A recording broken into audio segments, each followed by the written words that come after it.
আসসালামু আলাইকুম। আজকে আমাদের এক্সেল লেকচার নাম্বার 1-এ যাব। আমরা আজকে এক্সেলের হোম সম্পর্কে জানবো, ঠিক আছে? এক্সেল হোম বলতে কি বুঝি বা হোম জিনিসটা কি। তো প্রথমে আমি এখানে কিভাবে ওপেন করতে হয় দেখাবো। বেসিক্যালি যারাই আমরা পিসি ইউজ করি সবারই মোটামুটি একটা এক্সেল সফটওয়্যার দেয়া থাকে, ঠিক আছে? ইনস্টল করা থাকে সেটা কোম্পানি থেকেই। তো এক্সেল চলে আসছে আমার এখানে, এক্সেল 2013-এরটা ইনস্টল করা আছে। আমি এক্সেল 2013 দিলাম। ওকে, এটা চলে আসছে। এখন আমি এটাকে একটু বড় করে নিব। হ্যাঁ, বড় করে নিলাম। এরপরে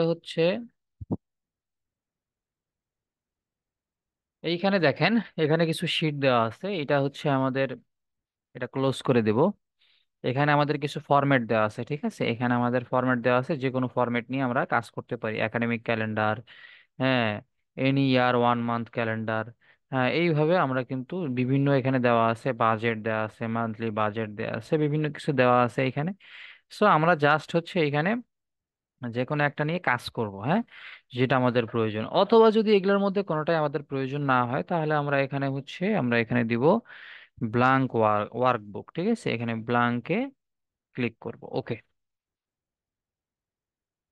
তাহলে আমাদের সামনে একটা নতুন উইন্ডো পপ আপ হয়েছে, যেটাকে আমরা বলে থাকি এক্সেলের ব্লাঙ্ক শিট বা ব্লাঙ্ক পেজ। এখানে আমরা এখনো কোনো কাজই করি নাই, ঠিক আছে? মূলত এক্সেল জিনিসটাকে এখানে হিসাব নিকাশ করা হয়, ডেটা অ্যানালাইসিস করা হয়, হ্যাঁ, বিভিন্ন প্রজেক্ট ম্যানেজ করা হয়ে থাকে। যেমন আমরা যদি বলি 1+1, যদি দিই 1+1 ইন্টার করলে কত হওয়ার কথা, 1+1 এখন দেখেন কিছু হয়নি, আমরা লিখলাম জাস্ট একটা কোড। এখানে যদি আমরা ইকুয়াল সাইন ইউজ করি তাহলে কি হয়, 2 হয়ে গেল। ইকুয়াল সাইন দিলে 2 হয়ে গেল।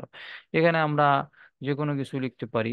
সেটা হইতে পারে আমাদের নাম্বার, হইতে পারে কোনো একটা শব্দ, ট্র্যাক, ঠিক আছে? যে কোনো কিছু আমরা এখানে লিখতে পারবো, ঠিক আছে? তো এটাই মূলত আমাদের এক্সেলের ইন্টারফেস বা এক্সেল হোম, ঠিক আছে? ইনশাল্লাহ নেক্সট ক্লাসে আমরা এক্সেলের ইন্ট্রোডাকশন সম্পর্কে একটু জানবো।